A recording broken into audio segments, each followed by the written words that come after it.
नमस्कार, मैं गोविंद जोशी। आप लोग देख रहे हैं वन इंडिया हिंदी। बीती रात चेन्नई सुपर किंग्स और लखनऊ सुपर जायंट्स के बीच चेपॉक स्टेडियम में मैच खेला गया, जहां पर चेन्नई सुपर किंग्स को उसके गढ़ में हरा दिया लखनऊ सुपर जायंट्स ने।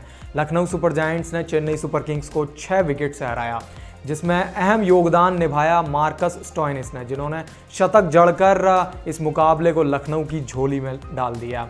बात करें अगर चेन्नई सुपर किंग्स की, तो चेन्नई सुपर किंग्स की बहुत ख़राब फील्डिंग देखने को मिली। अमूमन ऐसी फील्डिंग चेन्नई सुपर किंग्स से फैंस एक्सपेक्ट नहीं करते, लेकिन चेन्नई सुपर किंग्स ने उस मुकाबले में बहुत ही निराशाजनक फील्ड करी, जहां पर अगर देखा जाए तो दीपक चाहर जो कि 19वें ओवर में बाउंड्री के पास चौका जाने देते हैं। इसके अलावा भी कुछ इंसिडेंट हुए जहां पर खराब फील्डिंग का प्रदर्शन किया गया चेन्नई के द्वारा। दीपक चाहर के बारे में ये माना जाता है कि दीपक चाहर धोनी के चहेते हैं। कई बार दीपक धोनी का नाम लेते हुए बताते हैं कि धोनी मेरे काफ़ी ज़्यादा मुझे पसंद करते हैं, काफ़ी ज़्यादा मेरे फेवर में रहते हैं।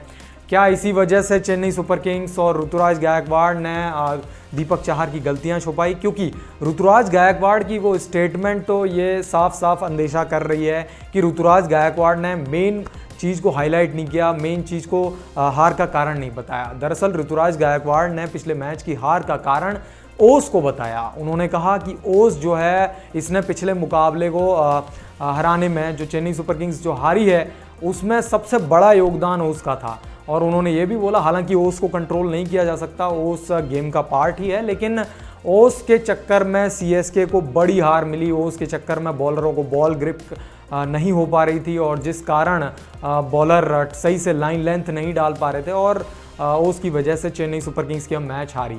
ऋतुराज गायकवाड़ के अकॉर्डिंग ओस एक बहुत बड़ा कारण था। जरूर ये कारण रहा होगा, लेकिन वाकई अगर एक रियल कारण देखा जाए वो चेन्नई सुपर किंग्स की खराब फील्डिंग माना जाएगा, क्योंकि चेन्नई सुपर किंग्स ने पिछले मुकाबले में बेहद निराशाजनक फील्डिंग करी है। फैंस को जरा सा भी विश्वास नहीं हो रहा था कि ये चेन्नई सुपर किंग्स ही है, क्योंकि दीपक चाहर और इसके अलावा भी कुछ फील्डर ऐसे थे जिन्होंने चेन्नई सुपर किंग्स के लिए अच्छी फील्डिंग करते हैं, लेकिन पिछले मुकाबले में फील्डिंग बिल्कुल अच्छी नहीं की और निराशाजनक प्रदर्शन ही किया।